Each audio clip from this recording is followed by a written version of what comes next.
All right. All right. All right. My first word for the podcast. All right. Have you been eating adult Gogurt and you have a bubble? Oh, Gogurt. Gogurt. Oh, this booch ain't got no fizz. It's a booch bummer. I'd say it's gone bad, but I'm gone raw. Let's take a look. Tantric turmeric. Oh, yes, that's right. You stupid. Idiot.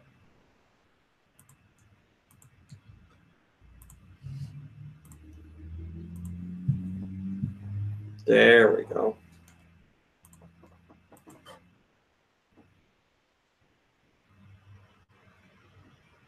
Okay. That works. Pop this out. Oh, what number Close that. Don't worry. I got the Pokemon ready for you. Yes. Close that. Hello, guys. Put this over here. Take this. We will be going, starting live in a second. I just gotta do one more thing.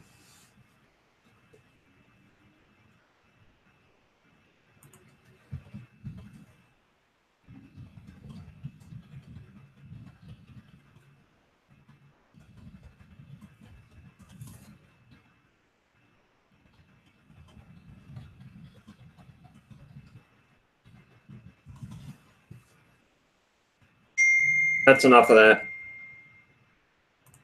All right, that should be good. Who dat?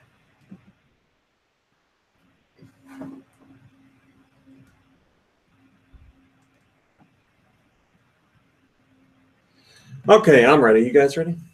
We can start a couple seconds early. I'm ready. Where's the Pokemon? I told you I have it. 3, 2, 1. Go Nintendo Podcast, Webisode 624, the Poniard Podcast. Poniard. My brain. Oh. Would you tell us about Poniard, please? Poniard. Sprainer. Sprainer. Happy birthday, Sprainer. Happy birthday, Poniard. Poniard is a small bipedal Pokemon. It has a rounded red and black head with a silvery blade extending from the front. Its face is gray with yellow eyes. 4 steel spikes protrude from its black torso, 2 on each side connected by steel ribs. Its red arms, so help me God, it had red arms, that end with knife-like blades instead of hands.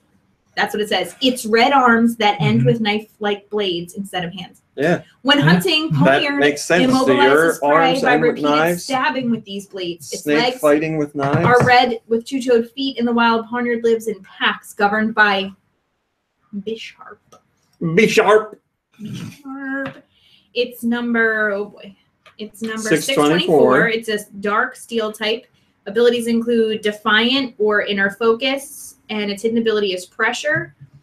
You're just as likely to find a male as you are a female.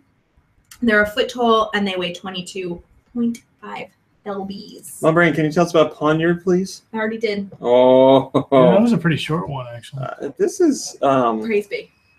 What? Praise be to I Poniard. feel like it's lackluster. Well, it gets a second coat. Oh, does it? Yeah. Okay. Thanks, Mom Brain. Thank you. Ever Get so this welcome. out of here. Hello to Ice and Twisted and Sergio ALB64, the #1 Dumpkin Spice fan. And It feels like Dunkin' Spice season outside right now. Red Dragon and Swedish Galaxy and Malik Halo and Zero Skill 3D. And I gotta switch. And Per Person and Morisaki and the Aloe Wolf and Santiago and We Lover and Retro Cool and Robert Bear and Battle One and oh my god, how do you say this? LP Shas. Sure. Alpshas. It's LPSHAS. Alpishas. And whoever else is in there, or whoever else I didn't see in there. Thanks for joining us. It's good to have you here. We appreciate you spending part of your weekend with us. It's very nice of you to do that. Trying to think, what is this garbage? What was that? It was like I was in an alternate universe. So I can't think of anything like. I know last week I had a whole bunch of extra stuff that I had to talk about, but I can't think of anything this week. I don't believe there's anything outside of the regular news. You are so rough. If I was in a nail salon, you couldn't do that. Is that an Indian burn? Could. She gave me an Indian burn, yeah. That's not politically correct. I don't know what you call it though. What's the politically correct name for an Indian burn? Well, I guess A skin burn. A burn. Sure. A Gabriel burn. Why not put the camera on all three people? Because we can't do that. Also, I don't like being on camera. See, all right. We're getting there. We're getting there. Oh, I'm gone. Oh, hold on. We can have my beard and your nose, and then only Right. Mom Brain. No, please don't. We can't really pull the camera back either. Stop moving. Excuse me. Yeah, I'm doing the best I can. I apologize. Do you want this nail job to be professional? Ow! What are you doing? Barely touched. I need my fingers to live. No, you don't. That's how we make our living, with my fingers.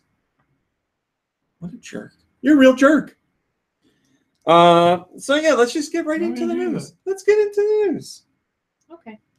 So, there's this place. It's called Japan. Sounds magical. Well, it is, because there's lots of... Is it like Banff? Where the unicorns live? Goodbye, unicorn. What is the other thing he says? Oh, my Banff. I don't even know. Gonna need a long time to mow all that grass or something like that. See, that's a nice wholesome meme. It's nice to have a nice wholesome meme. How old is that? That's a number of years now. There's a whole wholesome memes subreddit, isn't there? Oh yeah. Is there? Wholesome memes for wholesome teens or something. I don't know. Hello, Guy Bones. Good to see you. Anyway, Japan, magical place. Yeah, they make video games and some other stuff over there. But even the most magical of places have their seedy underbellies.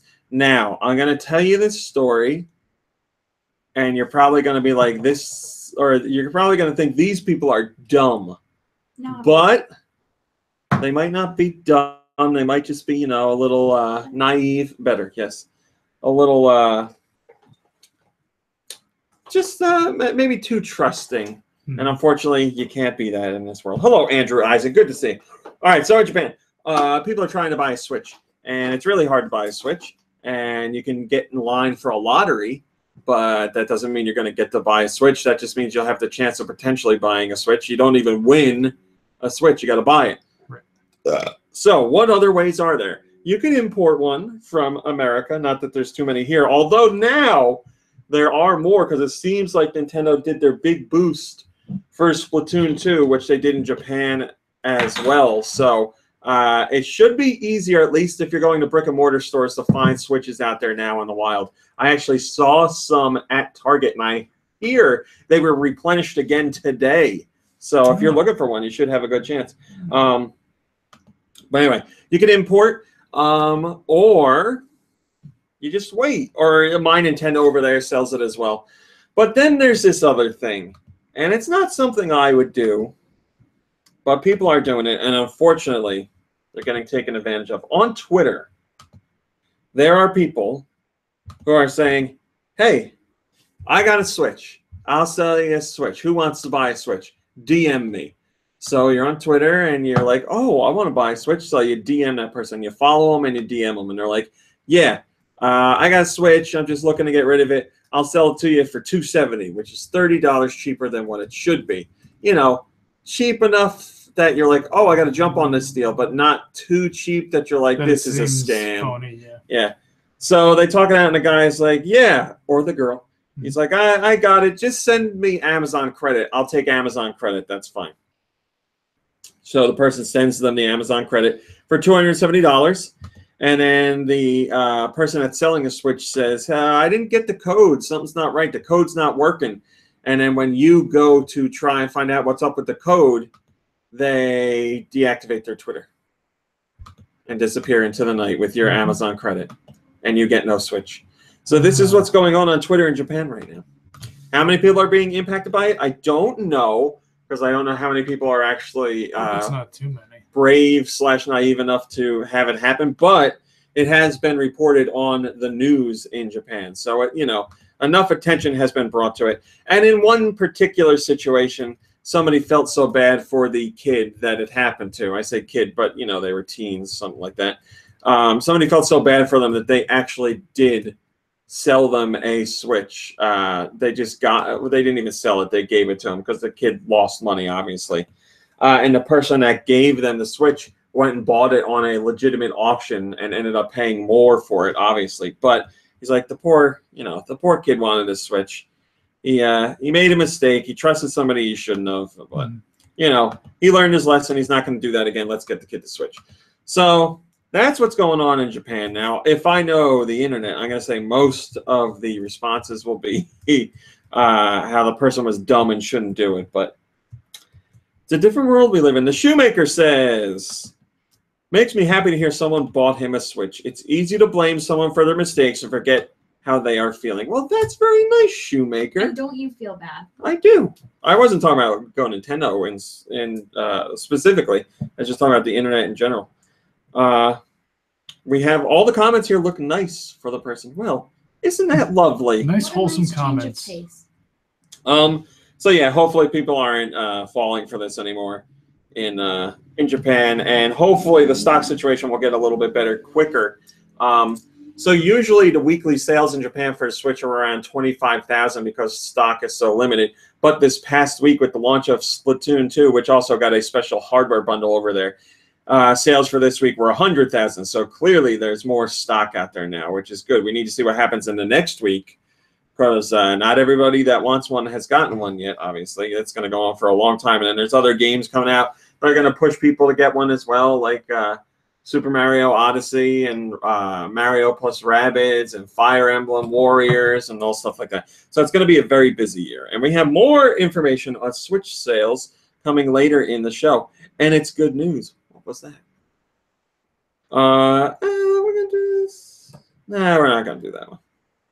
Okay. So did I say... Oh, yeah, I talked about Parents Play Splatoon. I did talk about that. So... Splatoon 2 launched in Japan. It launched here. It launched over in Europe as well. And specifically in the UK, it took the #2 position on the top 10 for the week. And people were like, oh, that's disappointing. It missed out on #1. You're good to go. Thank you. I believe #1 again this week, was Crash Bandicoot. So UK is very much PlayStation territory without a doubt. Crash Bandicoot, I would not have predicted that. Yeah, I didn't think Crash Bandicoot's this compilation would do as well as it's doing. I'm happy it is because I would like a new Crash Bandicoot game that they take seriously as far as big budget and because there were other good Crash Bandicoot games, but they were very different in style from what the original Crash was, and then there were some bad ones as well. But yes, Crash Bandicoot was #1, but. Don't feel bad because, as you know, when we cover the sales, they only give you data for the retail version, so we don't know how many downloads there were for the game that week. Some other good news is Splatoon 2 saw a 59% higher sales. Saw 59% higher sales as compared to the original Wii U title in the UK. So obviously, there's some more fans because think about how late in the game Splatoon came out on the Wii U. And how early in the game we are for Switch, yet the Switch sequel sold 59% more in its launch week. So there are definitely some Splatoon fans there. Even more impressive, Splatoon 2 missed the #1 sales spot by just 678 units. So obviously, 678 people downloaded the game on the eShop in the UK, without a doubt. So it had a fantastic week. Now we got to see where it goes the next week. I know it'll still be in the top 10, obviously. It's just where will it be? Andy the Zombie says, I never got into Crash. And Swedish Galaxy 94 says, I like Crash. Yeah, I like Crash too. I definitely got into Crash. I played a lot of the game. I think I played all of them minus the spin-offs like the Crash Party Bash or something. Did you play the racing game? Or the racing one. I didn't play the racing one either. Not Crash Team Racing. I hear it's really good though. I heard it was a lot of fun. I would like a new Crash Bandicoot, and I'm gonna get this compilation. I just haven't gotten it yet because we have one friend who's really into Crash Bandicoot, and I would like to play it with her. So I'm waiting for her to be around. Low Camp says one of the Crash Bandicoot games had an all acapella soundtrack. Really? It wasn't 1, 2, or 3. Yeah, I think it was on the Xbox PS2 generation of platforms. I don't remember which one it was though. Low Camp says, not to take a jab on any recollection or remaster in particular, but it's because of those kinds of re-edition often hitting top lists for a long time that the current gaming scenario is on the verge of remake oversaturation, even for last-gen titles, for crying out loud. And he says, look at The Last of Us. Well, you know, here's what I'll say to that. People buy what they like. I can't be mad at them for buying what they like. But yes, the industry or consumers do seem to have some. Hit the damn send button. Do the damn thing. You know,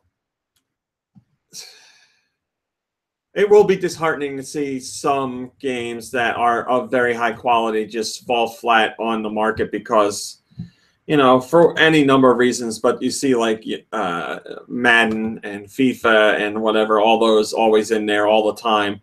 You're like, come on, guys, just branch out a little bit. Show some love for something else. But it's people are speaking with their money. That's what they want to play. That's what they want to do with their free time. So I can't be mad at them for that.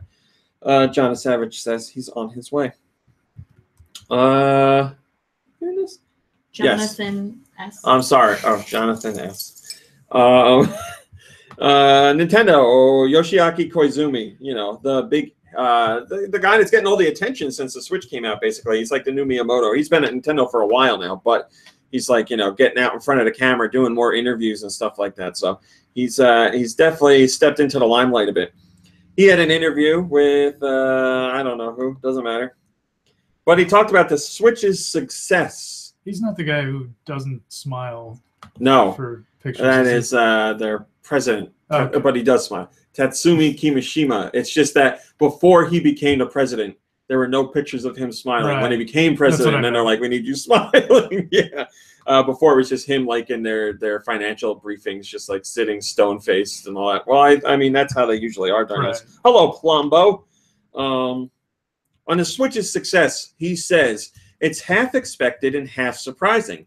I always feel a certain amount of confidence in my work, and I imagine a lot of different scenarios. The one that's come to fruition is one of the better ones I was imagining. We wanted people to have more time to play games. So he's saying, you know, we were hoping the Switch took off, and so far that's what it's doing, but it is still surprising and nice to see. He also talks about the differences in creating Zelda and Mario games. He says, in Breath of the Wild, there's a very wide open space. There's a lot of emphasis on seeing faraway locations and thinking about how you might get there. But in Super Mario Odyssey, the space is more compact. The goals and the kinds of actions you use are more about the things that are right in front of you and how they will interact.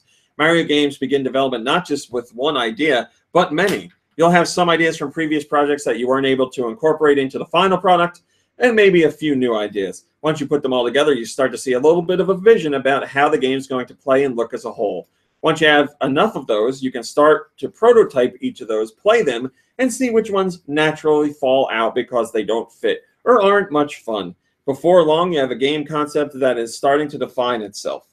So yeah, there was an interview a while ago where I forget who it was, but they were like, well, why not make Zelda or why not make Mario like Zelda? Well, aren't fans going to be disappointed? And Nintendo was like, they're different games. Like, you do different things.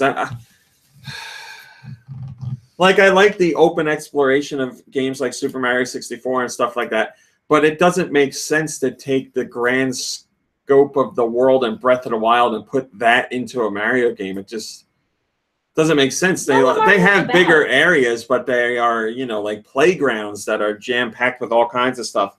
I don't know. Listen, I'm I listening. like coffee ice cream and I like strawberry ice cream. I like them each for different reasons. And that's why I like them both, but I don't want them mushed together. They're good each on their own. You wouldn't eat them mushed together? You would. I mean, if I had to. Bry Whip Dix says, I think this is the only possibility to dethrone Breath of the Wild for Game of the Year. As much as I do love Splatoon 2, it's the Mario and Zelda Switch titles that are competing for the top spot of 2017. Will Super Mario Odyssey be able to beat out Breath of the Wild in review scores? Oh, no. Mm-mm. No. No, because you know why people... What was that? Something falling on the floor. Fitbit charger. It's the sound of a tool chest rolling down the stairs. Whatever he said, something like that. Close enough. You know what I was doing. Home Alone, for those of you who don't know. Home Alone 2. Home Alone 2. Lost in New York. I feel like Zelda... I think people take Zelda more seriously. So I feel like they think that they should give it better scores. What do you think? But Mario has the wider appeal. I like him. Yeah. Which do you think is going to sell more? Here's a hint. Mario. Yeah, Mario sells more than Zelda just because, you know, more people are familiar with Mario. People still think Zelda is Link. So, like Metroid is Samus and Samus is Metroid. Well, I mean, that's true. Metroid is a boy, yes. What? Oh, Yo Schiller made that a top story. I wouldn't make that a top story. Well, if Yo Schiller picked it, I'll tell you. He wants you to know that Penguin Wars is getting a remake for the Switch. Maybe Yo Schiller's a big Penguin fan. I was thinking of Club Penguin for some reason. I was like, didn't Club Penguin just shut down? Now, if you want to win the console wars, yeah, that's bring what back you do. Club Penguin. A brand new Club Penguin exclusively for Switch. Do it, somebody. Disney, there's money to be had there. Maybe Disney's working like night and day to bring Club Penguin 2 back or out as a surprise. Remember when Webkins were big? What is a Webkins? I had a Webkins. That was when like Eden and Brendan I know the name, but I don't know if I could look at a picture and tell you it's a Webkins. Well, so it was like a little stuffed animal Chubkins. that came with a code, and you logged on, and then your Webkin was also a little online character, and you could make it a house. And you had to play games to earn money to buy stuff. It was great. I loved it. Oh my God! You had to play games to earn money? Yeah. Like what I do? Yeah. Oh, am I a Webkin? You're my Webkin. I've never heard anything sweeter.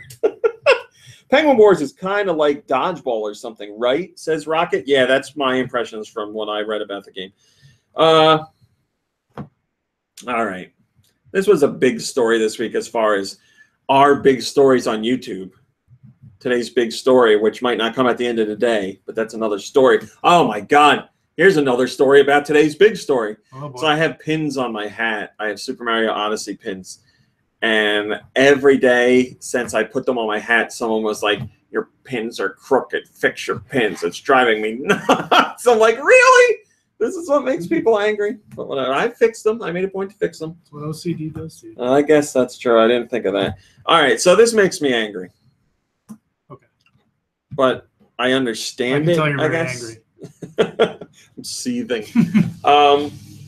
So the NES Classic Edition is not made anymore. Nintendo does not produce those, but you can still find units out there. For example, today, the Amazon Treasure Truck, which I just found out was a thing today. It's in select cities. It drives around, and it's got fun stuff on it to buy. Today, in like Seattle and I forget other places, the Amazon Treasure Truck is driving around and selling the NES Classic Edition. So they have some to sell. And they're selling them for $60, the actual price, not like, you know, the quadrupled inflated price from scalpers and stuff like that. So ThinkGeek. Plus you get to say, I bought it off the Amazon Treasure Truck. I want to see one. So I think we might see one in where we live. ThinkGeek said they have the NES Classic Edition.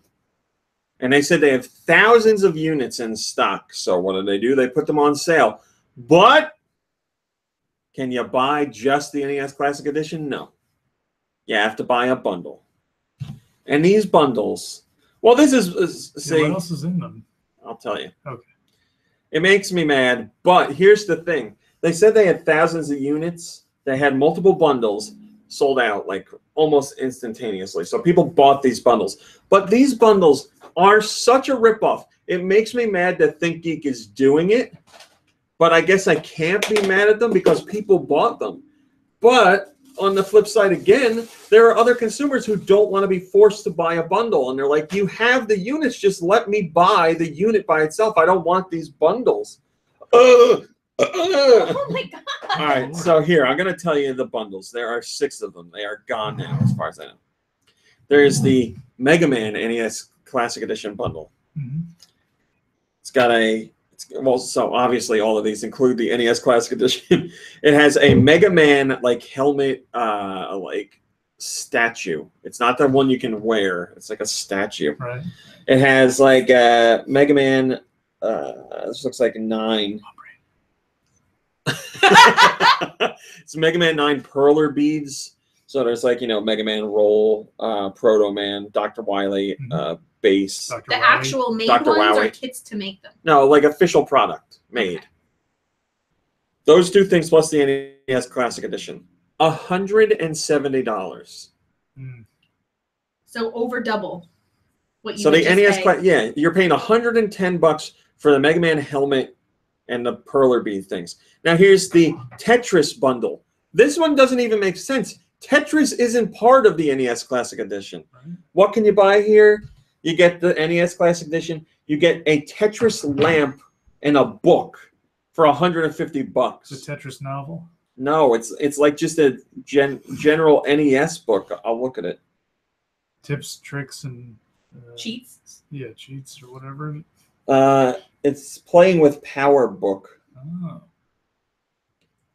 Maps, cheat codes, guides, and articles from Nintendo Power. I mean, that is cool. I like that, but $150. Then there's another Mega Man bundle that is a Mega Man mug that looks like his Mega Buster. Oh, okay. There's a Proto Man like replica arm, his Buster. There's a Mega Man helmet wearable in the NES Classic Edition for $220. Then there's the Zelda bundle, which is Link's shield, one of Link's shields from Breath of the Wild, a Sheikah slate, and 2 like it looks like Twilight Princess cups for $160. What is this one? What? So it's just like a bunch of crap they want to get rid of. NES Classic Edition. What are these things? Classic NES box art canvases for Mario Brothers, Zelda, Duck Hunt, and Metroid. A Zelda puzzle and a Piranha Plant hand puppet. And that costs you Fungool. I clicked the wrong button.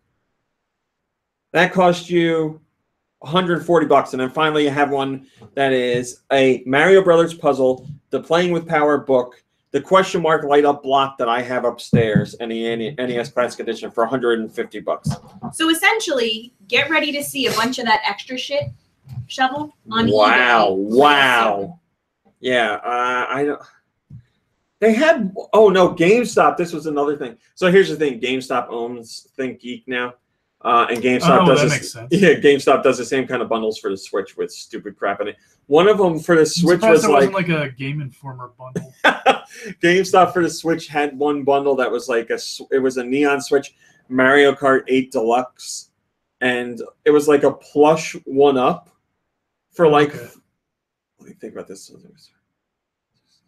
For $400, so $300 for the Switch, $60 for Mario Kart 8 Deluxe, and $40 for a plush. It's like a plush like this big. I don't understand. But like There's I said, bundling fee. Bundling fee. That's right. Whatever. It's the free market, bro. People are buying them. So if you want an NES Classic Edition and you want it at the fair actual price and you don't want it bundled with other stuff, Amazon Treasure Truck. Majipsy has the top rated comment and says, Majipsy. wow, how incredibly scummy of them, holding back thousands of units, then using them to force people to buy unsold merchandise. Yeah, I don't... They didn't say for sure, but Nintendo said they're done making them. Like, Right. you would think ThinkGeek was holding on to these for a while to make these bundles. Yeah, they're like, all right, NES Classic Edition is dead. Let's lay low for a little while, and then boom, we'll hit them with the bundles. Well, it worked. If that's what they did, it worked. All right, on to happier news. Japan. They for the Splatoon 2 launch, all we have is the data for the first 3 days of the game being on sale. It sold 670,000 copies, basically 671,000, basically. Missed it by 5 units. That's in the first 3 days. That's the biggest debut for a Switch title yet, and also the highest selling Switch title. So it beat Zelda in 3 days. That shows you how crazy Japan is for Splatoon. This number includes physical game copies, download cards, and Splatoon 2 Switch hardware bundles, but does not include eShop sales. So we don't know how many were sold through the eShop. So that number is probably a considerable amount higher. And for reference, Splatoon on the Wii U sold 156,000 units in its first 4 days and achieved a lifetime sales of 1.5 million. So Switch, within its first week, its first 7 days, should be halfway, if not more than halfway, to the total lifetime sales for the Wii U version. But here's the other thing. The Switch in Japan has sold over 1 million units, but we don't know how many more over. It's probably at like 1.2. So as of right now, there are physically not enough Switch units in consumers' hands to equal the amount of Splatoon sold on Wii U. We need to get further into the system's lifespan. But a fantastic start for the game in Japan. They really like Splatoon. I mean, you've seen all the craziness that's going on over there with all the merchandise and special shows and tournaments and all kinds of stuff. The King Up North says it achieved more than a third of Splatoon's lifetime sales in Japan in 3 days. Wow. Yeah, wow, what a hole. Wow. Yeah, it's pretty crazy. That's probably going to be one of the best-selling games on the Switch of all time in Japan. Now, we have Nintendo's Q1 2018 results. Nintendo's Q1 results are always my favorite. You know why? Because you get the data for sales, and there's no press conference after. So no questions, no other things that I have to cover. One day, you get all the information. It's great, and I'm here to bring it to you. First things first, Nintendo had their best Q1 results since 2011. So, shows you things went pretty damn well. They had net sales of $1.38 billion, and that's a 148% increase year over year. Operating income is $145 million, and profit of $190 million.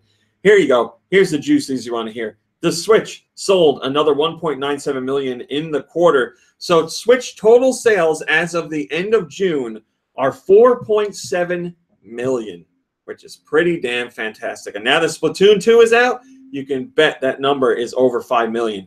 Easy. We have no data for July at all, so that number is over 5 million without a doubt.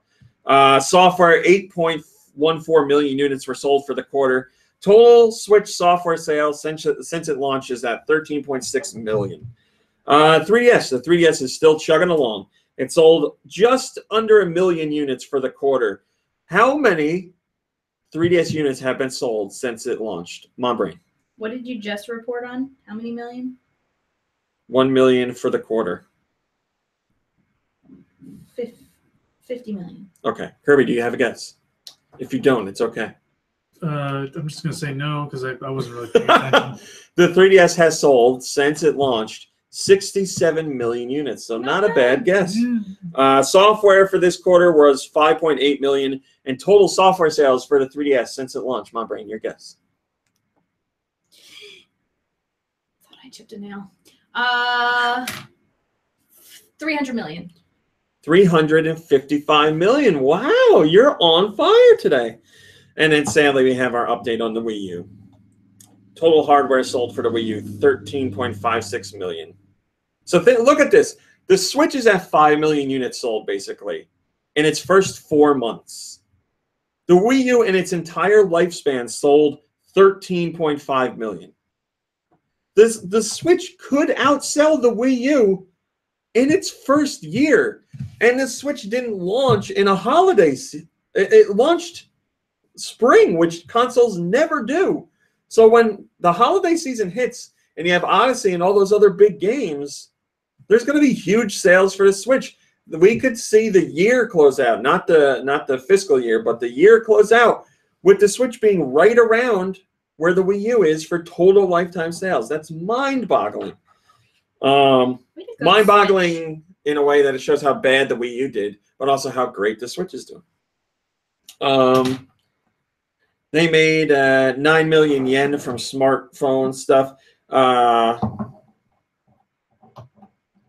From IP licensing and stuff like that. All right, so they made $81 million from smartphone games in the quarter, and that doesn't include Pokemon Go. From Pokemon Go, they made another $30 million. So Nintendo's own mobile games that they 100% get, they get the lion's share of the revenue from. They made $81 million. That's pretty damn good. We have a launch schedule here. You guys can check that out on your own time. The things worth noting in here are, says Pokemon is coming to the Switch, which we know, but Pokemon is coming to the Switch 2018 or later, it says. So that's the one worth pointing out. Here's really awesome news. ARMS has already sold 1.18 million. Oh, wow. Brand new IP, fighting game, and it's going to outsell Street Fighter V. Think about that. Street Fighter V, it's going to outsell that. Yes, Swedish Galaxy, I see that.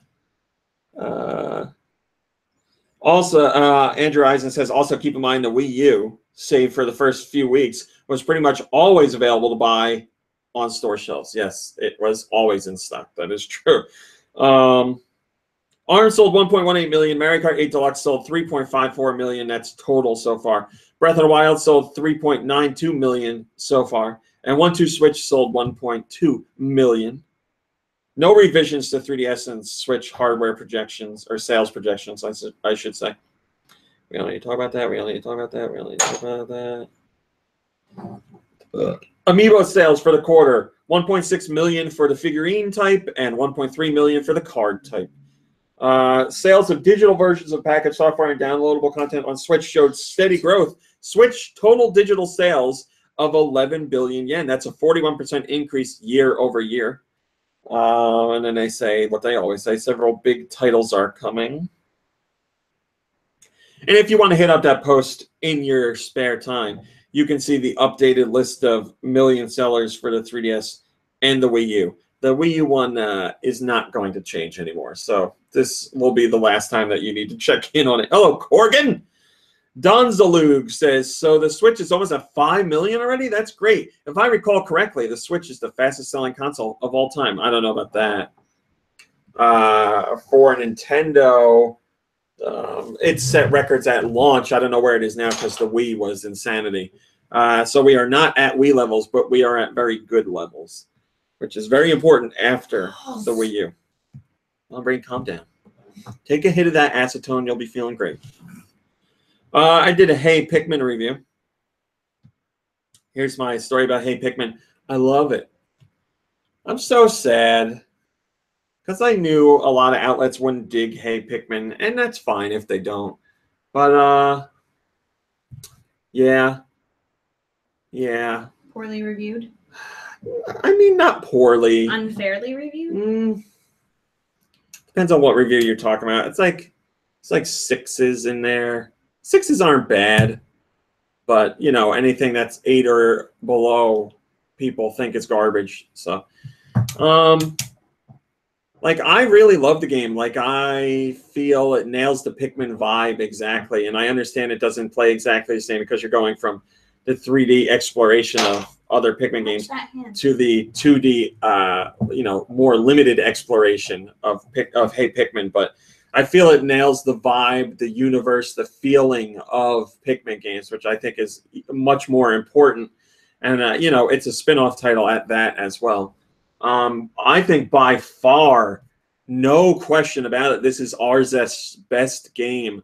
I don't know if they just got their crap together or Nintendo really watched them on this one. But this is Arzest's best game, hands down. And you can go back and listen to me say I was worried about this game because Arzest was making it. But yeah, I really dig it, man. I really like it. The soundtrack is fantastic. The soundtrack does a lot with really giving you the atmosphere of Pikmin games. But just, I don't know, everything about it, it feels quality to me. It feels like a quality experience. Here, I'll tell you my positives and negatives that I wrote on the site. Positives are, it feels exactly like a main entry in the Pikmin franchise. I get the exact same feelings from it. Simple, responsive controls. There's plenty to do, see, and collect. has a fantastic soundtrack, and the atmosphere is spot on. For negatives, I said the graphics are nice, but a little ho-hum, and some might feel limited by only having the use of 20 Pikmin per level. So, and then you can read my final word later on if you want. But everybody that has taken my recommendation on the game has told me they're glad that they did. So.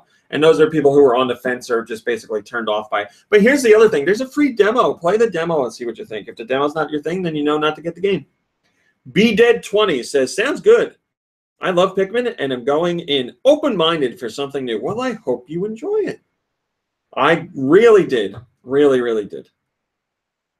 Mom Brain. Time for a test.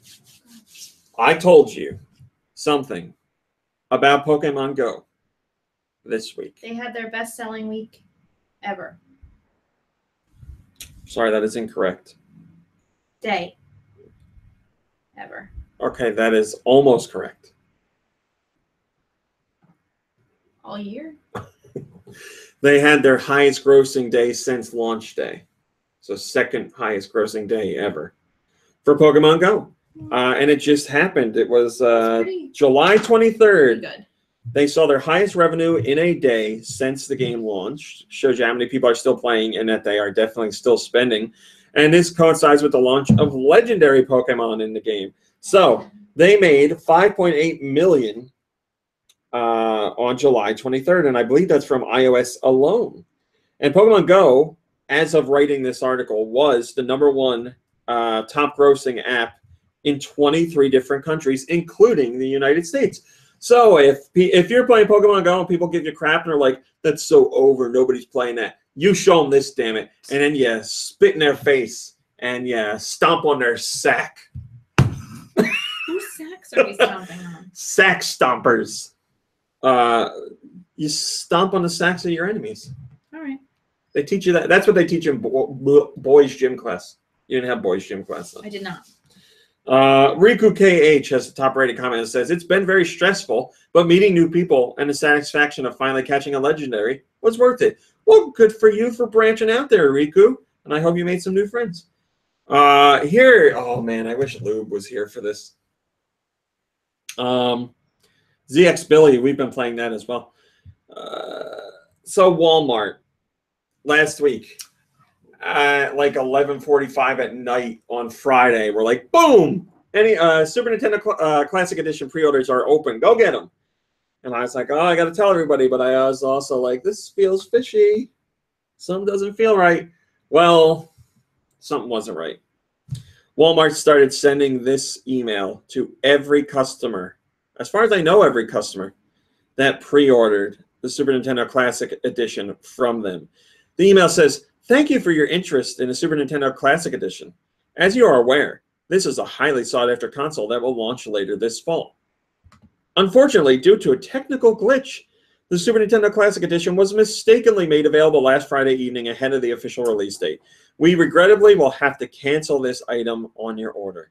We know that this is incredibly disappointing to you, and we're truly sorry for this mistake. Blah, blah, blah, blah, blah, blah. They don't do anything to make up for it, like financially? That's what somebody said. Like you get your money back. Cost. You get, yeah. $5. Like, what's it? Somebody brought that up. Because we're talking about,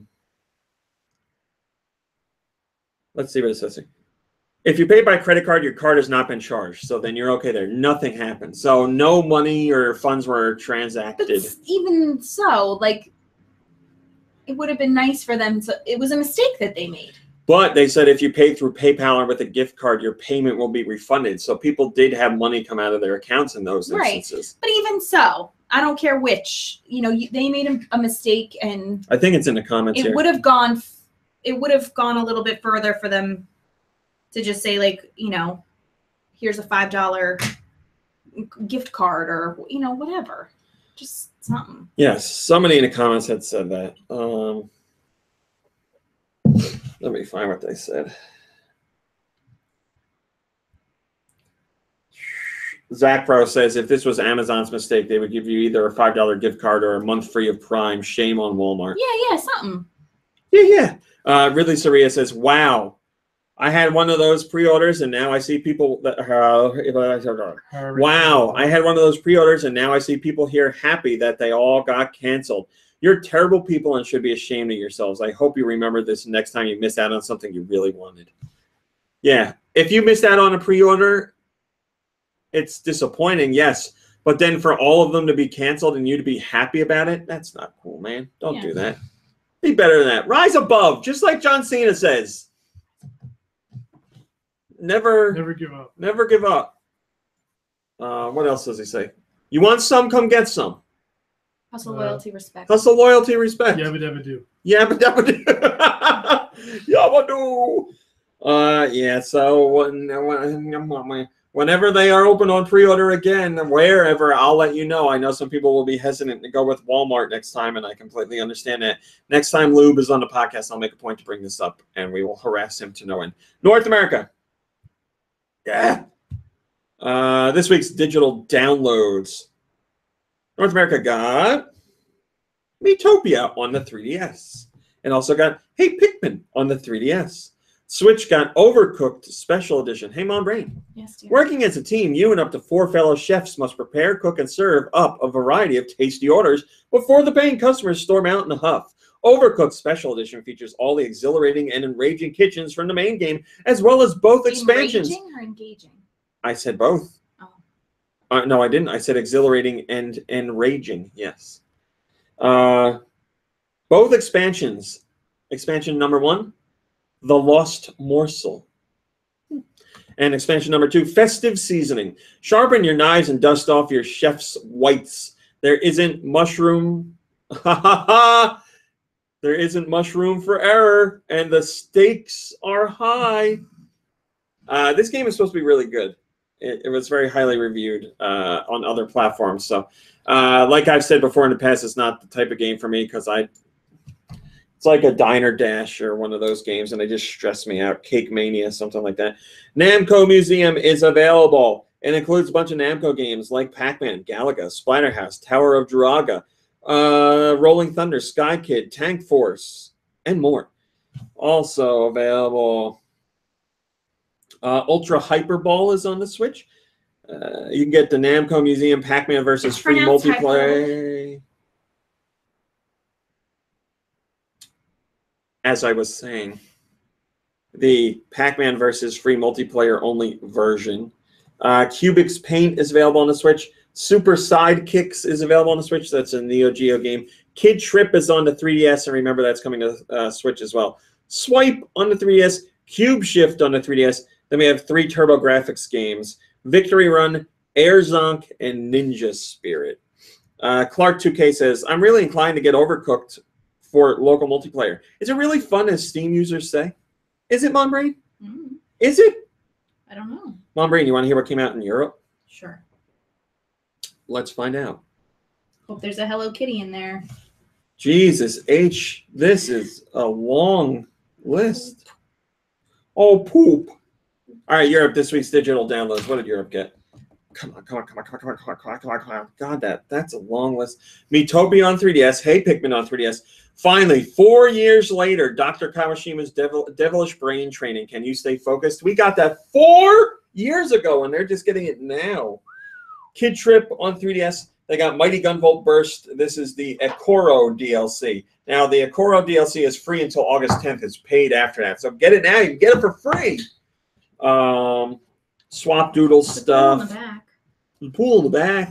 Oh, that's what it is. Hello, Jonathan Savage. Oh, I'm sorry. Hello. What am I supposed to call him? Jonathan S. Jonathan S. That's perfect. I was going to say, please not on the podcast. Yeah. eShop on 3DS, on new 3DS only got Swipe. 3DS theme shop. I'm sorry, Mom Brain. No, there are no Hello Kitty themes this week. Just the Hey Pikmin Adventure Together theme. Switch eShop got Overcooked Special Edition, Namco Museum, Super Sidekicks, Cubix Paint, Physical Contact Speed. Want to know what that game's about? Let me tell you. Is it about the bus that couldn't slow down? No, it's this. Speed is a simple but profound card game where the object is to use up your hand first. You'll need quick reflexes. That sounds Is it like familiar. Spit? No, it's Speed. But don't you remember playing Spit? Egyptian Rats Crew? I guess that's what you...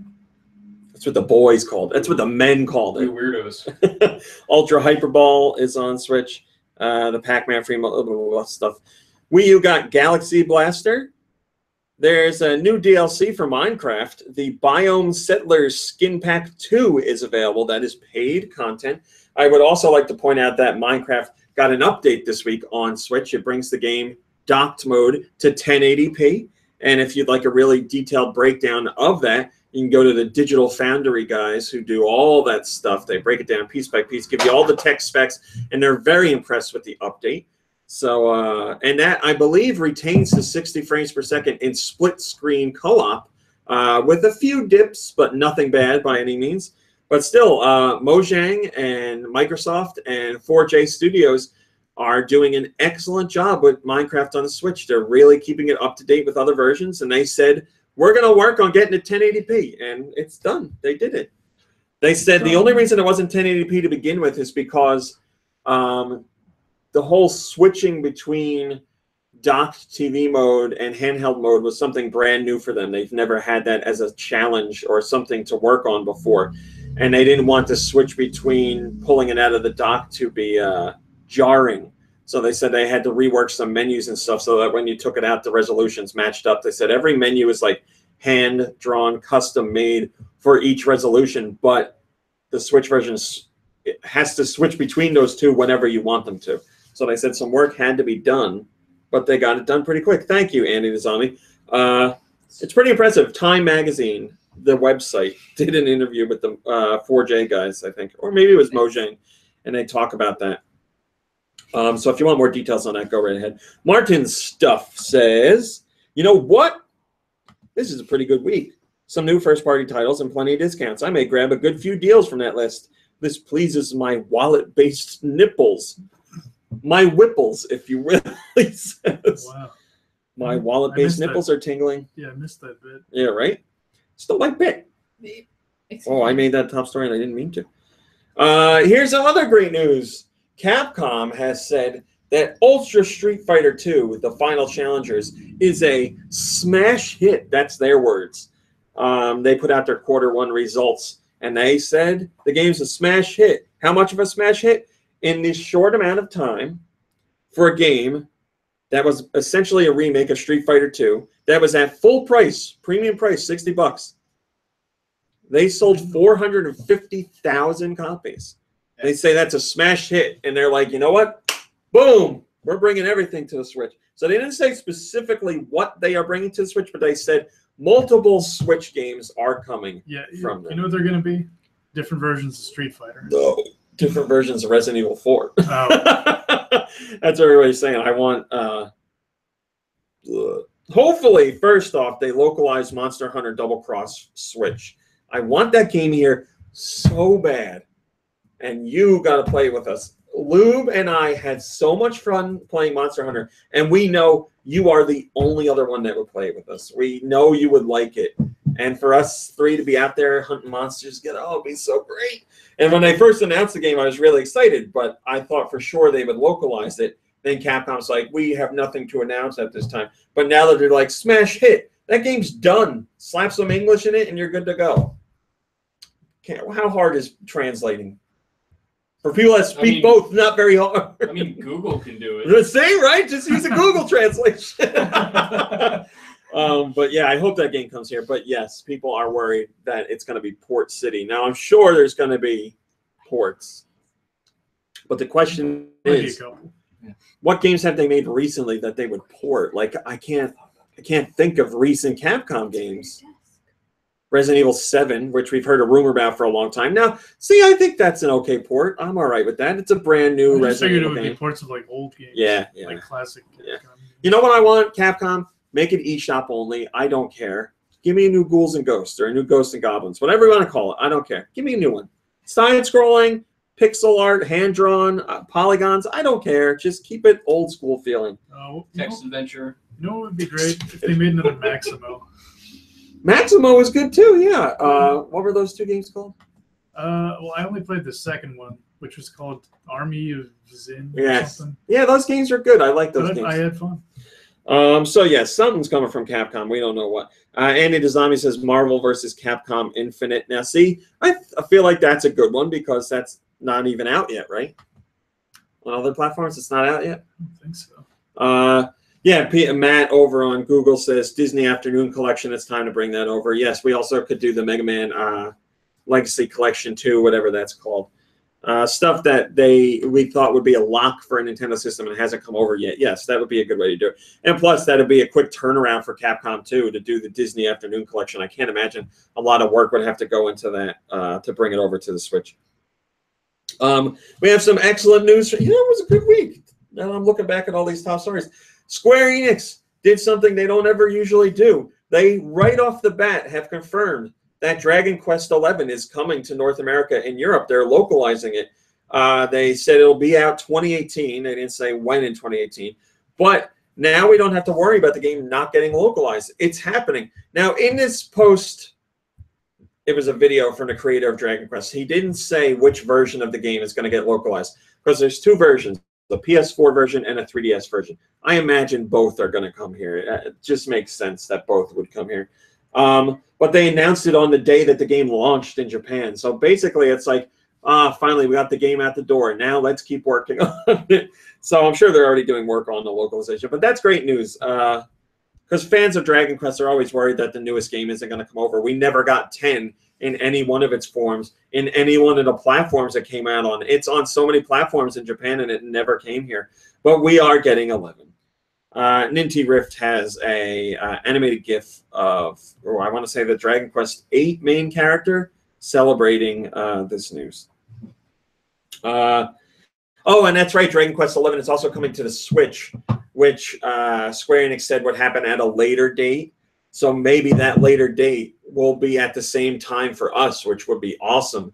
So to launch here, PS4, Switch, 3DS, that would be really awesome to see. I don't know. Maybe that's why they're holding it back. That'd be great news. I mean, just great to see that the game is getting localized to begin with. We did that. And then we'll do our last one. Man, this is perfect timing. Sensor Tower, who basically track mobile stuff like apps and attachment rates on mobile devices and stuff like that. They say as of right now, 17% of Switch owners have downloaded the Switch Online app, which is only used for voice chat in Splatoon 2 right now. So you have a Switch. Do you have it? Nope. I have it. So there's 50-50 right there. And we were talking about playing Splatoon 2 online last night, and I think we settled on Skype, which is not the Switch Online app, but it works the same way. You just get the Skype app on your phone, and that's it. So, yeah, there are drawbacks with the app that we've talked about. The two biggest ones in my mind are you can't let your phone go to sleep. The screen has to be on the whole time, which is killer. Such a mind-boggling decision. Hopefully they update that. And the other one was you can't multitask on your phone.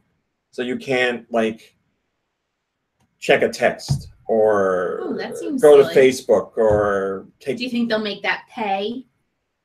Well, that's the other thing people are saying. Like, this isn't the full version of Nintendo's Online that's coming out later, so maybe that stuff will come later. But, like, it's a phone. Like, if you're going to monopolize my phone for online voice chat, there are many other apps that let me multitask. Pretty much all of them. Yeah. So if you're going to take over my phone for voice chat, at least let me still be able to use my phone. I understand if I can't take a phone call. That one I get. But, like, checking a text... going to any other menu on my phone, that disconnects me? No, I don't. Being able to go, like, check Safari for something? Yeah, exactly. You're playing a game and you're like, I want to walk through, or I got a question about this. Yeah, like anything like that. Yeah. So that is not the case. So 17% of owners right now have it, and I believe that's just for the U.S. So it's good. I mean, they show the graph. It's trending upwards, but still. MeReal says, I downloaded it, but I haven't attempted voice chat yet. That's the same with me, MeReal. I have it, but I haven't used it for voice chat yet. Just use the Splatnet 2 thing a bit. Yeah, you can have the app if you have Splatoon 2 and use Splatnet on your phone. Now, this is a really cool aspect of it. Use Splatnet, or I guess it's Splatnet 2 on your phone. to buy items for your character, and they get applied to your game. So like if you're not at your game and you want to see what's new in the shop, you can go on your phone and see it that way, plus get exclusive deals on your phone too, and just outfit your character there, which is a cool use. I like that, but the chat stuff is a different story.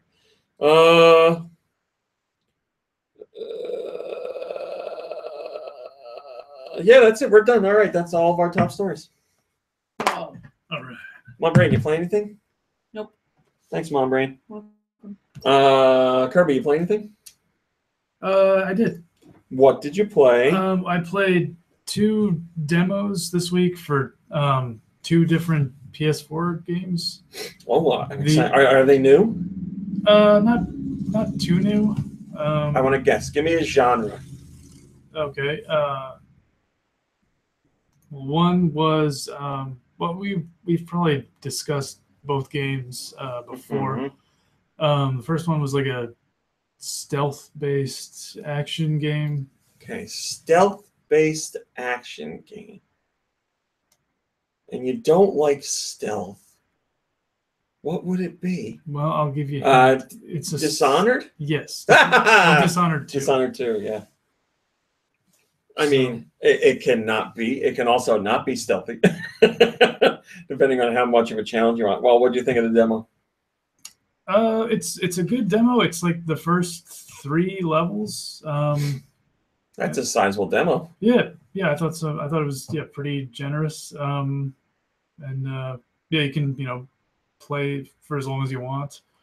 I'm not that good at it. I always seem to run into the same problem, and not just in this game, but pretty much any stealth game, which is I never know, either how many enemies are in a certain area, and I never know whether or not they can see me when they're off screen. Yeah, there's always that moment when you're playing a stealth game where you're like, well, I can see him. How far out can he walk before he sees me? And then, you play for like an hour and nobody sees you, and then you get like 5 feet within where you want to be, and you alert somebody by accident and blow the whole mission. Yeah, there'll just be like some person, off in the distance who I didn't know was there in the first place. Yeah. Watching me like sneak up on some other guy. It happens, yep. And the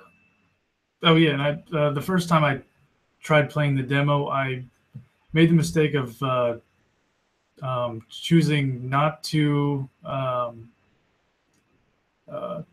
play with powers, with like the with the magic. Yeah, they make a big difference. Yeah, that was a really bad idea because you can't teleport or anything. Yes, the powers make a big difference for your stealth aspects. I didn't even know you could do that as an option. But yeah, you can in this game, but I don't think it was an option in the first one. Yeah, I was going to say I didn't. If it was in the first one, I certainly didn't play it like that. And I also like how you have your choice of 2 different characters who have their own like move sets. See, that's the game I have. I haven't touched it yet. It's part of my backlog. I gotta get into it. Yeah, but I never even finished the first one. That I did. I finished the first one. All right. And genre for the second game. Oh boy. Action role playing. Okay. Action role playing. I have. I'll give you a hint. Okay. You were talking about it with Vitamin G a few weeks ago.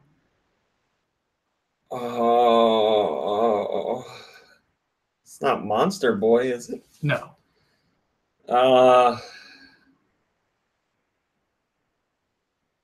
Action role. I have no idea. Okay. It's Mass Effect. Oh, damn it! I was gonna guess it, and I was like, nah, that's not it. So you played the demo. I didn't even know there was a demo for that. Yeah, I didn't know either. Well, I was. That's how I ended up downloading these 2 demos. I was just kind of like looking around to see what was available, and I know I've been like talking crap about the game a lot just because of all the poor response. Yeah.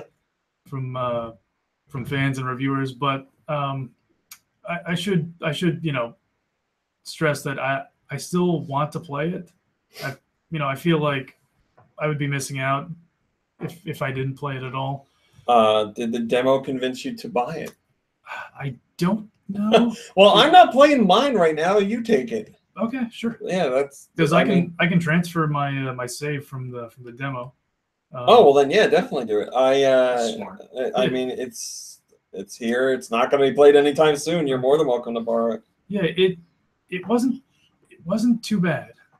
That's not a lot of praise, though. Yeah, well, the thing is, it's Yeah, right. It wasn't too bad. It doesn't let you get too far into the game, just like a couple of hours. And there, unlike Dishonored 2, there was also a time limit for on like how much you could play.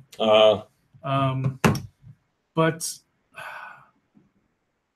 I did run into I'll start with the negatives. I did run into some of the glitches people mentioned. Oh man, in the demo.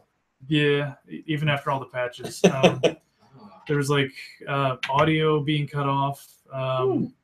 There was one instance where a character clipped through a guardrail and just kind of appeared several feet in the distance. No, that's teleportation in the future. And what else? Oh, and some of the stuff I did was kind of tedious. But I don't know. The thing is, I think it's fair to say all of the Mass Effect games have different things to irk you. Yeah, in each game there's something different that's kind of tedious. For example, in the very first game, some people thought scanning planets for resources was boring. I got addicted to it and I knew it was boring. I didn't mind it either. Yeah, and it's oh man, I should check this system here, and it's I've been doing this for 4 hours. And I will not leave till 100% depletion. And then in the first game, there was trying to keep your inventory from getting too full and having to get rid of stuff. But the thing with those games was I was always so invested in everything else, it didn't bother me too much. And that's probably the one thing I'm worried about with Andromeda, that I'm just not gonna care enough about the characters or the storyline, and that's just gonna make everything else seem more irritating. But I still want to give it a shot. Well, you can take it home with you. Yeah, okay. What's it like a 60-hour game or more? Something like that, yeah. Well, if you're lube, it's much longer. Well, yeah, lube, it's much longer. but I don't know. To me, for a game that is mediocre, I mean, if it was at least a little good, I'd be willing to give it that time. I just don't have that kind Luke of says time the multiplayer is good. Oh yeah, I'm sorry. I didn't even say what the positive stuff was. I completely forgot. There are things I actually liked about this game. And yeah, I think other people have mentioned this. It does the combat is fun, and it's fluid. I guess is the word.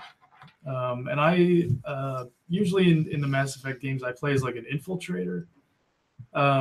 So I do a lot of sniping and that's usually what I do, and cloaking and stuff. And now you got a jetpack, and I do like the jetpack aspect. That I am into. Oh, excuse me. And and that's it. Oh, also there's a character named PB, which made me think of you. PB. Yeah. I think PB. It's just P. It's not PIBI. They're not initials. It's PEEBEE. Wow. What is it? It's a. She's an Asari. Oh, okay. All right. I'll allow it. Yeah, I thought it was kind of a weird name. Hello, has fun. But it made me, but I was just going like PB. Well, when you borrow it, I'll be interested to hear what you think of that, like the full game. Yeah. Maybe you'll love it. Yeah, it might get better. It might surprise me. Who knows? That's right. That's right. That's a good way to look at it. Yeah. Is that it? Yeah, that's all I played. John, is that Jonathan S? Yes. What did you play? I did not play Mass Effect Andromeda. Still chipping away at some shrines in Breath of the Wild. So I played that this week. And did you get the DLC? yes, I did. Yes, I did. Are you doing that? Well, so far I've only really used the Hero's Path, just because I'm so fascinated to know where I've gone. Right. And I've gone like the other day. I sat for however long and actually played because you can run it forward and backward in time. You played the whole thing? Well, I sped it up and messed with it that way. Because it's like 200 hours or something, right? Yeah, it's and insane. I'm not even quite halfway there actually. So, but it's just like, oh yeah, I remember dying there. I remember like, good times. oh yeah. So that was awesome. And I also played Splatoon 2. Splatoon, as Nikhil what's it called? Yeah, if you want to, we could talk about that together if you want. I only played the demo on my own, so I didn't really play until last night in the multiplayer. So we can talk about that together because that's it for all I've played. PC is watching the podcast and she says, "Yo, PC! Tell everyone I miss them." Aww. We miss you too. Well, not everyone. Not everyone. Wait, who doesn't? Mombre. Oh. What? You make me.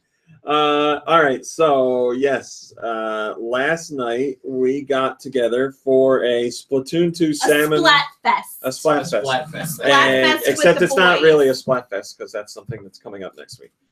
Ketchup versus mayo is a Splatfest. Mayo makes a Splatfest, for the record. Has to have mayo.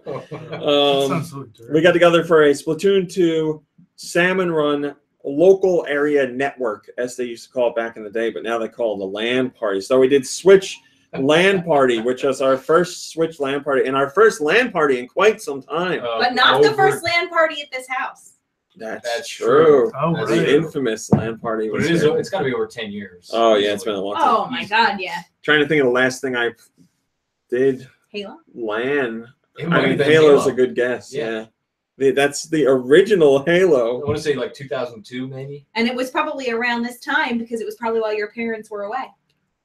The original Halo. I see. Like I could mention other games, but I don't know. We'll see when they added in online. Yeah. Like the LAN stuff fell away, which is sad. Well, and so did Split Screen. Yeah. Oh man. Lube and I played through every Halo game, local co-op story. Everyone. And he was so excited for the 5th one. And I had to break his heart and tell him they took it out. No local co-op. I was like, they broke however many year tradition we had going. Launch night, we would get it at midnight and play through start to finish the whole thing. And they ruined that tradition. And you know what? I haven't even played more than a third of the solo campaign in this Halo. That's it. They ruined it. But yes, we did our Switch LAN last night, and I didn't know how. Oh, I did. Well, it's PC's fault. You're right. It's PC's fault. So I was reading her chat or her text that bumped me out. There, I'm back now. Thank you. can we just rewind to you telling me that the FedEx man was coming to our house? The UPS man was coming to our house and delivering you a package that you were excited about. Mm-hmm. You're like, oh, what a time to be alive. I can order all this stuff and it shows up like well, 2 days I later. thought about not even. I thought about doing the LAN stuff, and I was like, I have some cables, but like we're at the beginning of the Switch. I'm like, let me get new everything, and this is the stuff we play LAN stuff with. Like put all that in a box and it's all ready to go. So I was like, well, let me go on Amazon. I was like, I might have to go out to Best Buy or Walmart and get what I need and blah, blah, blah. So I went on Amazon and they had everything I need and they all had the option of get it delivered tomorrow. And it was like, order it within the next hour and 15 minutes and get it tomorrow. Together. Yeah. Oh, okay, yeah. And I found everything I needed. Mountain Dew something that was suggested as frequently purchased? I found everything I needed, and I was like, this is really, like, when you stop and think about it, this is pretty crazy stuff. You order it online, and the next day it all just shows up. Like, that's crazy. It is. That's crazy to me. So a box full of cables and hubs and all kinds of stuff shows up, and he's like, give me that box, it's mine, those are my things. What a nerd. It was great. So yeah, I bought all that stuff. Might I add, with American Express credit points, which is the best thing in the world when Amazon added that. I just get surprised every time I go in there, and it's like, would you like to pay with points? And I go, yes. How much would it be? And they go, well, instead of paying whatever amount of dollars, you pay $0. And I'm like, oh, well, let's do this then. So good. Yes, I earned this. Yeah, exactly. I just let the points, and now you can't do it on everything, but you can do it on a lot of stuff. And that's what I did. So yeah, we got all that stuff. Jonathan Savage brought over his Switch. Vitamin G brought over his Switch. I have my Switch. We had someone else who was going to bring theirs, but they couldn't make it. My Switch is here again, by the way. Hello, Captain Falcon. And we set it up. So I didn't know off the bat how you do the Switch LAN stuff, but I knew what I needed because I looked it up beforehand. So I bought that stuff. I plugged everything in, which wasn't a big deal. And then setting it up on the Switch itself wasn't really any problem at all. I had one little hiccup just because I hadn't read far enough into the directions. And when I hit that hiccup, I went back in and looked, and then we were in. And we had no issues at all while we were playing the game. Never disconnected. Nobody dropped out. Nope. No problems at all. Nothing. It works flawlessly. And we played a long time. The only issues we had with the game were our own ability. Yeah, right. So we played Salmon Run. And we started at 10% difficulty, and it goes up in 5% increments if you manage to beat 3 waves. And we made it up to 30%? Yes. Right? Man, I know Nintendo has driven home the point that it is difficult, but holy hell is it difficult. We're getting there. But it's that fun kind of difficult. It's the kind of difficult where every time you die, you're like, one more, we got this. But yeah, we did, think about it, we made it through 15, 20, 25, like, yeah, all with some learning. Hello, Begabits, all with their learning curve and everything. But yeah, I loved it. Plus, I was thinking about how much I appreciate the fact that they switch up your weapons each wave. You don't know what you're getting. And yes, sometimes you get weapons you don't like, but sometimes you get a long string of weapons. I like that they give you a loadout and they give you a random weapon, and it's like, you have to make this work. This is how you're beating the level, and you just work within it. Yeah, you kind of don't think about it after. It may bother you for the first. Like that gun I had last night towards the end, I really didn't like, but I got used to it. And then when you and I were up on the platform by the bucket, taking out the waves of guys, like shooting back and forth, then it worked out great. Then it was the gun was good for what they're giving you the guns because they're good for whatever they're tossing at you. It's just making it work. But yeah, and that's some of the most fun I've had in a multiplayer game overall. Like Smash Brothers, I think will always be at the top. Yeah. But well, and for me in a long time, because I haven't really played much multiplayer in a long time. I love that it has LAN. Like, I know we can do that online, but just being in the same room with everybody, I really like that. And we were laughing and having fun. It's just the shared experience. I really like. Right. That. There's something about being in the same room. I mean, playing online with people is great, especially when it comes down to like who's like too far away to be here. So that's like a nice option. It's still a great way to do things. Yes, it is. If I had a choice, I want local, but online is great for what it is. Yeah, it's just whenever I'm playing online, I'm always worried worried about somebody disconnecting or lag or some kind of like Not with it's your always network here. it's always in the back of my mind. Like it's always a worry of mine. But BRB.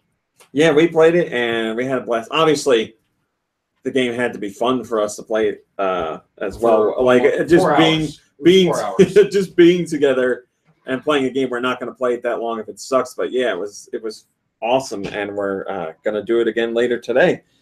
So if you have the friends and you got the means to set everything up, I really recommend doing it. And you could do the much easier route of doing it and just play on your Switch in handheld mode, and then you don't need to worry about any of the wires or hubs or anything like that. Oh, we just done that wirelessly? You do local wirelessly, yeah. I just prefer to play on the TV. Like, for any game, I prefer to play on the TV.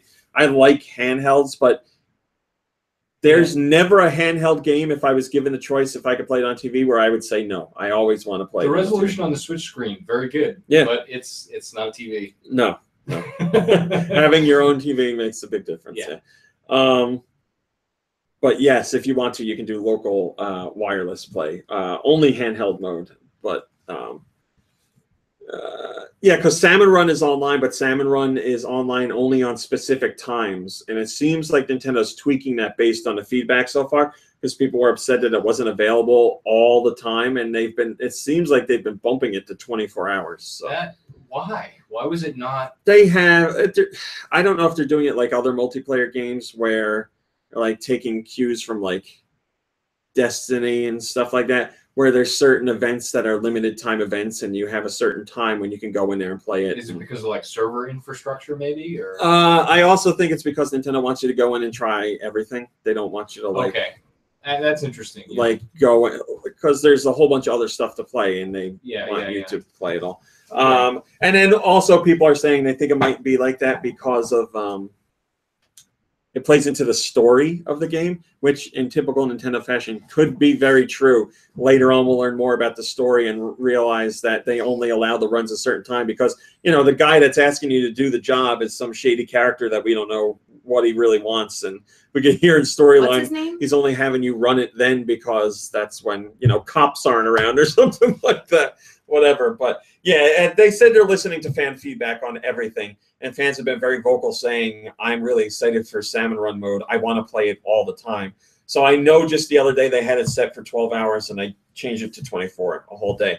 So I don't know if it's going to be like that all the time. There might be one day a week where you can't do it or something like that. But yes, it is online more than we originally thought it was going to be. We don't know the guy's name yet. Where the company's name is Grizzco, I remember that. And the guy's a bear. Muffled voice. The guy's a bear. You can tell on his icon he's a bear. And we were only doing one mode in, or we were only doing one level in Salmon Run. I know there's two available, but we stuck on one, and I imagine that's what we're going to do today because I want to max out that difficulty on that one. Well, we have code names for certain areas. Code names for enemies. And see, that's how you know it's a good game, when you start coming up with names for all the things that aren't the real names.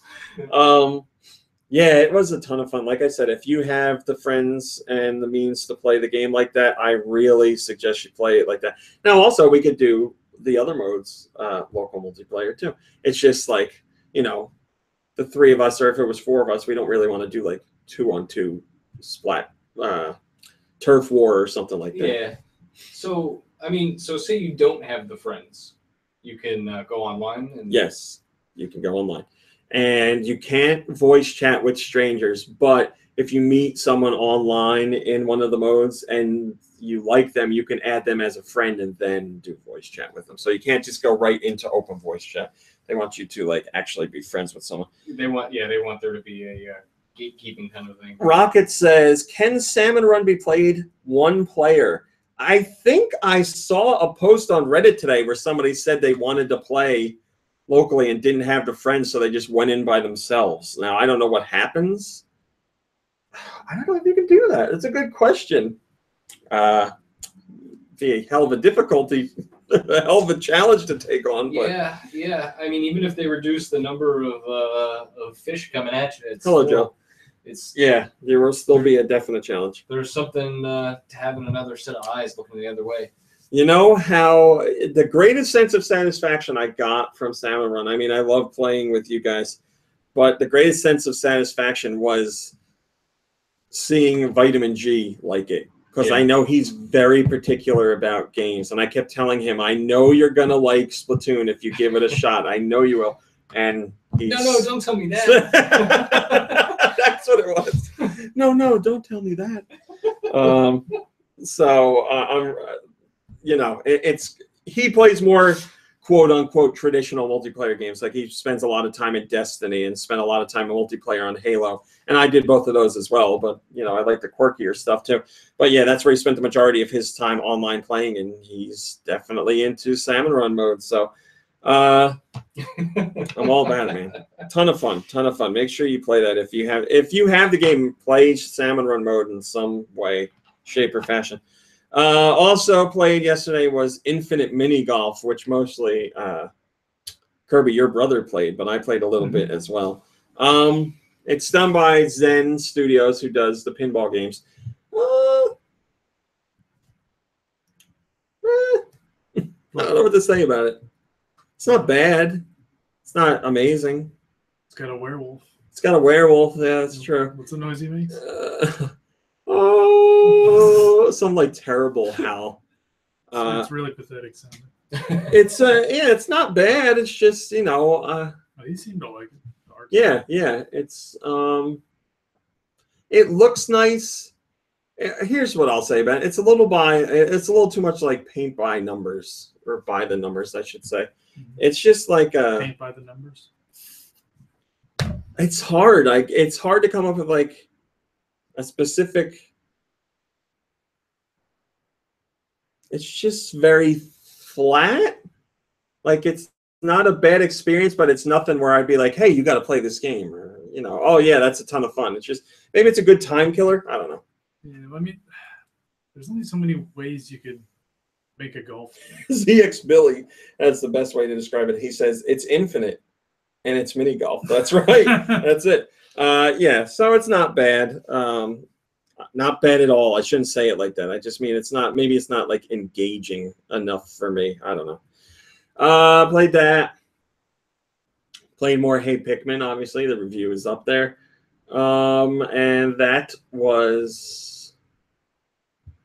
for the new Parents Play that I recorded but haven't had time to edit yet.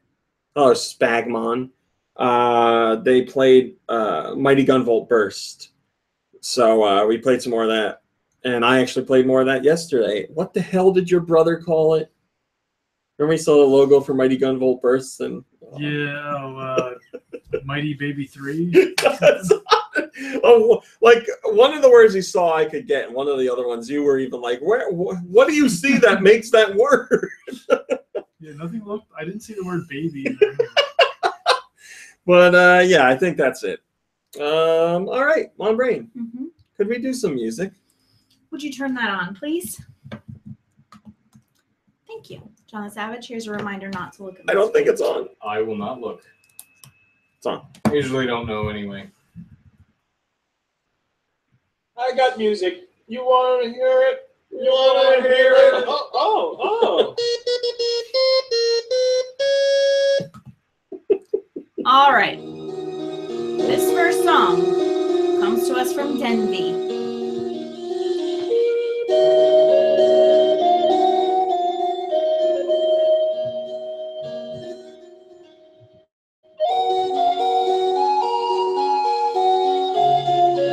Is this Super Nintendo? This is Xanthir. Yes, it is Super Nintendo. Secret of Mana. No. Secret of Evermore. No. Illusion of Gaia. No. Lufia. Nope. It's an RPG, right? Breath of Fire. I'm not sure. No. Ogre Breath? No. Oh, yeah. Here's a hint. It's licensed. Oh, it's licensed. I'm sure of it. Willow. No. She's sure of it. Oh, because last week I made a Oh, right. Ronnie wouldn't let go, and Kirby had to stand up for me.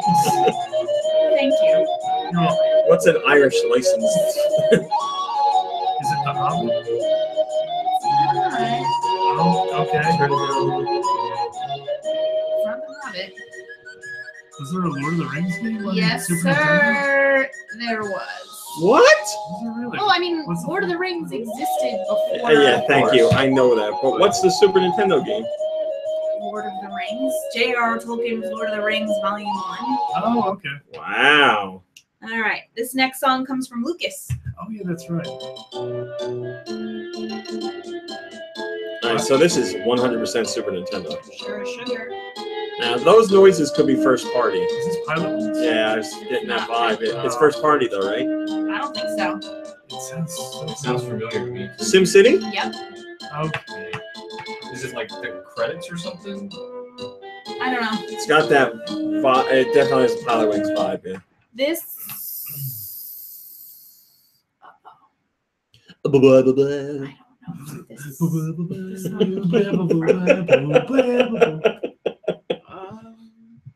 You've done it now, Mom Brain. Oh no. This one comes from Mikey3319.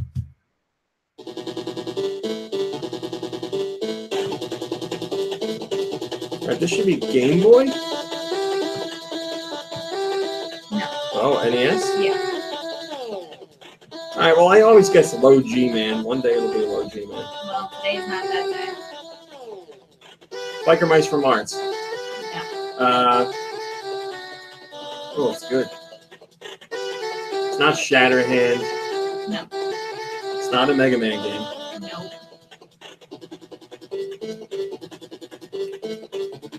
Captain Bucky O'Hare. It doesn't sound Konami. It sounds Bandai. Not licensed? I believe it is licensed, actually. Okay. Transformers. No. G.I. Joe. No. Zen the Intergalactic Ninja. No. So some like, it could be like, nah, it feels ninja-ish to me, but maybe it's like a sports game, like an extreme sports game. Or like something about like climbing buildings. All right, well, in the interest of time, we don't know. Toxic Crusader. Oh, really? No. Wow. I'm just going to guess Dark. Stage 4, the Tromaville Highway. This one comes from Glitter Bubble 3.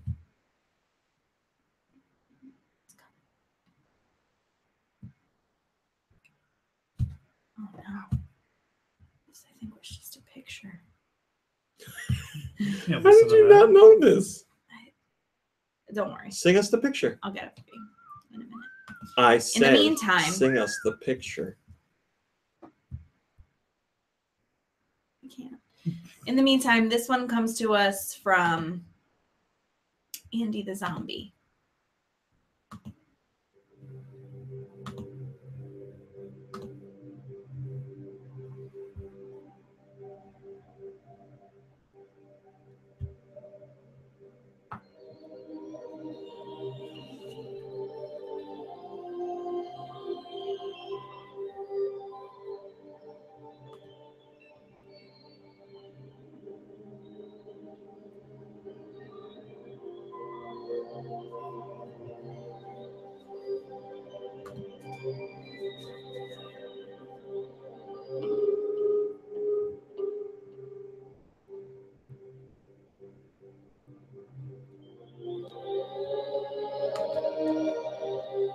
Eternal Darkness?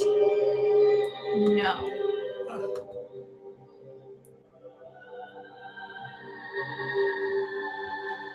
It's very serious. Like something out of Conan the Barbarian. I said serious. Oh, that was serious. I'm sure you played this. It's not first party, right? Mm-mm. Shadow Man? Mm-mm. Resident Evil? Mm-hmm. I have no idea which one. All right, it's not 4. It's not 3. Nope. 2? Resident Evil 2. That's for you, Do. Do. Next song comes to us from Glitter Bubble 3. Oh, another one. This is bad Super Nintendo.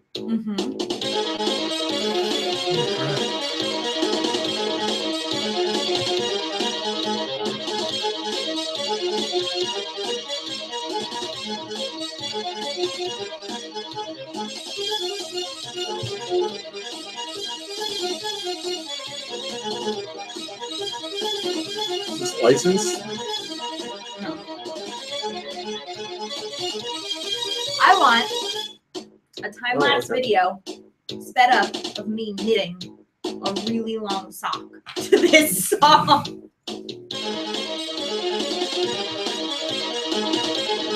Turn it off. I hate it. Give up.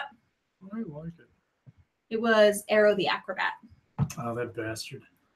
We guessed that so many times, and we didn't guess that Glitter there. Bubble 3. This next That's probably song why somebody comes from sent it, too. Bowling for Bear.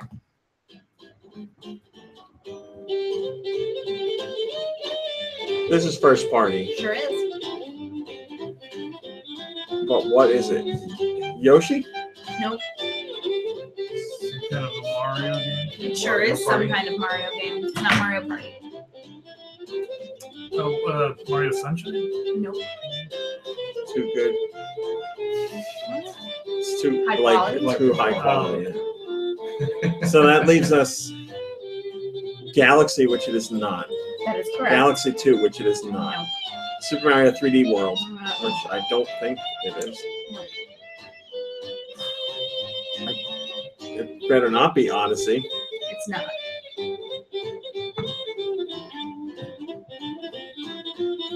All right, so it's It's not a Mario Kart, is it? Nope.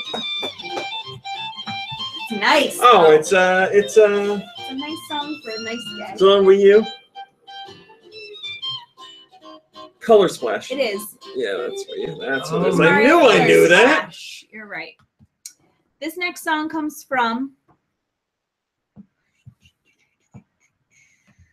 I don't know who it comes from. It comes from Taffy Pool.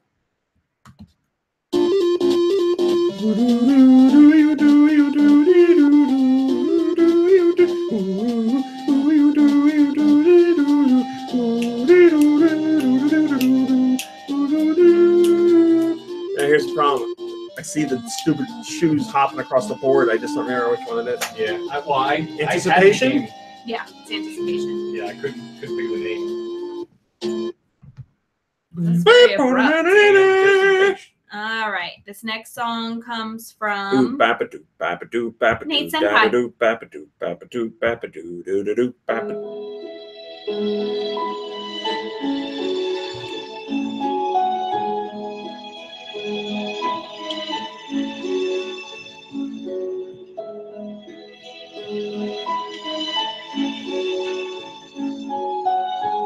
It's like in the Green Gables video game.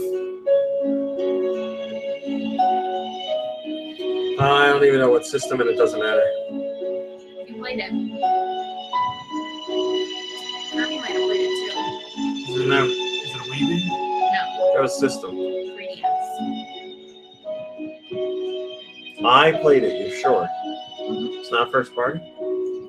It's first party. Oh, dear Lord, what is this? Your wins. All right, Fire Emblem. She says you play it. Is it a Fire Emblem? It's not. Oh. It's first Uh-oh, here we go.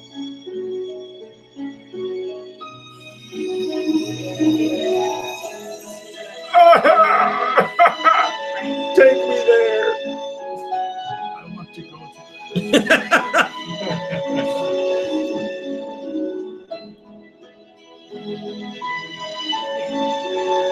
Yes, it is first party.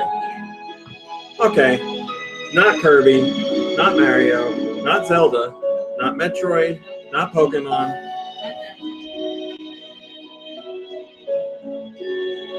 Not Fire Emblem. Not Star Fox.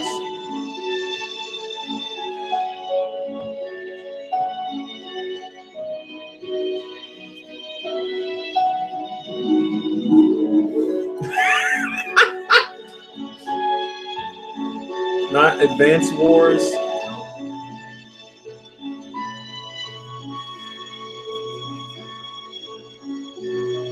And we played it. I know you did. I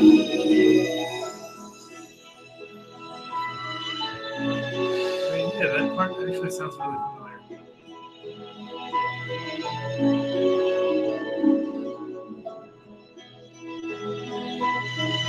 When it's first party and I don't know it, I don't want to let it go. Is it Fantasy Life?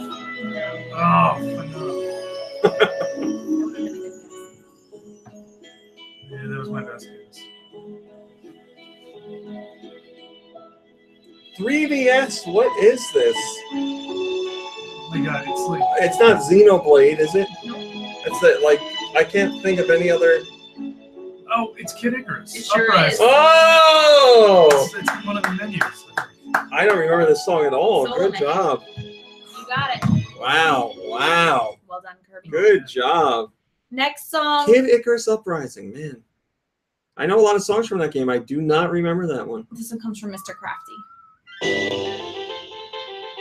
Well, that's a Super Nintendo noise.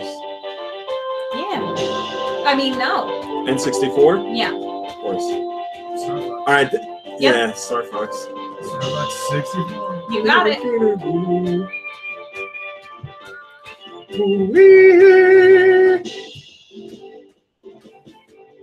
This next song, and our final song for the day, comes from Raj Chaos.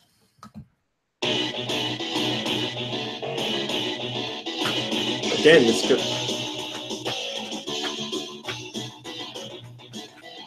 I'll go Super Nintendo again. It is. Biker Mice from Mars. Yes. Is it really? Yep. Yes! Wait, hold on. What was that song doing? Oh, yeah.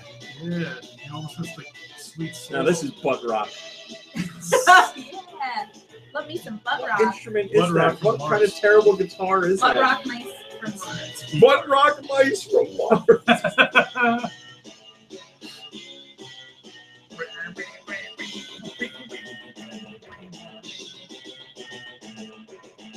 I don't think I've ever seen a single episode of Biker Mice from Mars. I've seen like maybe 5-10 minutes before I, And I threw up right away. yeah, before I got nauseous. Before I became physically ill. Oh, I'm just glad Was it they the kind of existed. cartoon that was on like after a cartoon you watched? Probably. Or maybe there The cartoon that was on early in the morning on Saturdays before you got to the good stuff. No offense to anybody that probably likes on Biker like Mice. Sunday morning. All right, yeah, right. We got a slot on Sunday. So for you. here's the deal. You did not get. What didn't you get? You got all of those. You didn't get Lord of the Rings, or no? You got Lord of the Rings, right? And SimCity. Yeah. I think you just didn't get. You didn't get Toxic Crusaders, No. right? And you didn't get Arrow the Acrobat. No. So that's 8. Okay. I did All right. okay this Yeah. I'll take it. All right. That's a show. We're a little bit over now. We were on schedule before, and now we're over. So thanks for watching if you watch live, and thanks for listening if you watch live or are listening later. And we'll see you next week. Goodbye, everybody. Bye, everybody. Good Lord. I want my whole life to be, what's the word I'm looking for? What? I want Have a accompanied box by the Biker Mice from Mars song. Yes, that's it. Accompanied.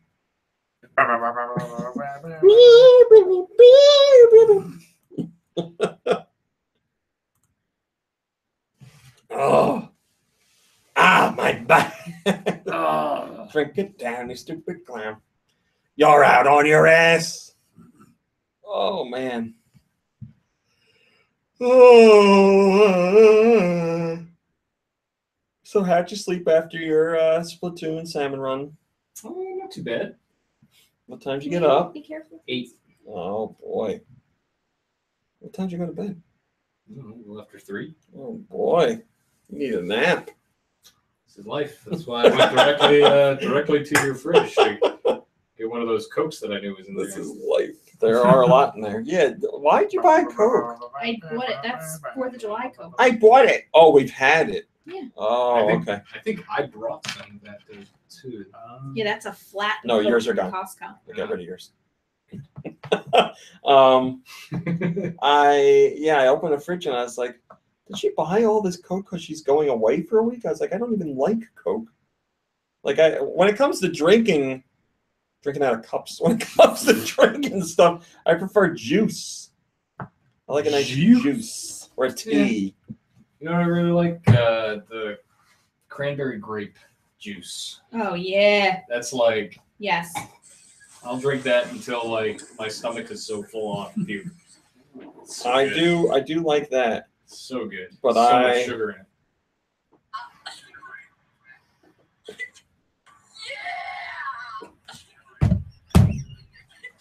I more prefer cran pomegranate. I love cran pomegranate. It's so good. I think we got some upstairs. Can you please leave my feet alone? Can you please stop stepping on my heart? What? Yeah, cran pomegranate is really good. I've had it. Well, you need to march yourself upstairs and try it out because it's a flavor country. Is it all right if I walk? Yeah, I guess so.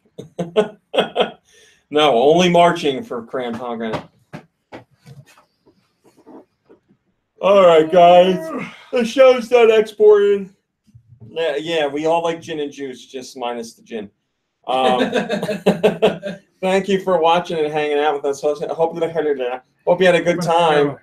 I want that one. Have a great weekend. Go play some Splatoon 2, and we'll see you next week. Goodbye.